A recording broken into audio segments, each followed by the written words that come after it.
À Anosibé, l'un des quartiers les plus pauvres de Tananarive, la journée commence par l'hymne national malgache à l'école Île aux enfants.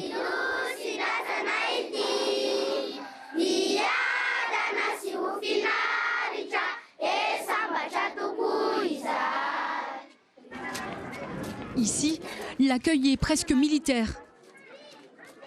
Et pour les plus jeunes des 300 élèves, c'est chaque matin le même rituel. On se lave les mains,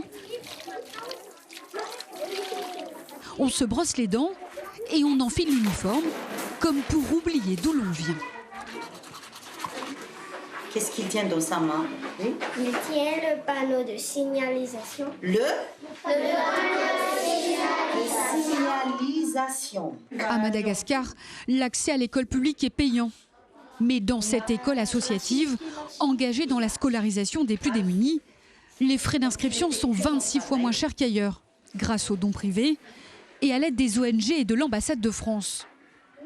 Il aura fallu une rencontre entre une famille malgache propriétaire des terres et un instituteur de Mayotte pour que ce projet prenne vie. Je suis arrivé il y a 10 ans à Madagascar et j'avais vraiment la volonté d'aider ces enfants, de les sortir de cette misère, de les sortir du marécage, de leur apporter un endroit sécurisé, un endroit où ils peuvent être nourris, un endroit où ils peuvent s'épanouir et avoir une vraie vie d'enfant.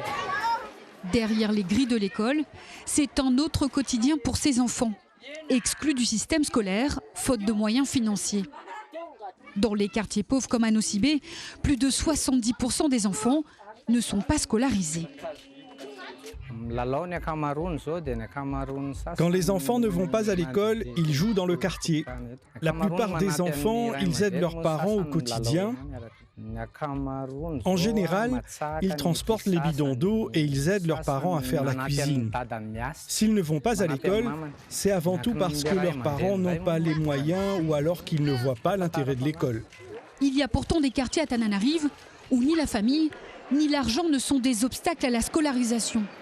Dans cette école à la française, les parents peuvent y dépenser jusqu'à 200 000 ariars par mois, soit près d'une quarantaine d'euros, pour les y inscrire.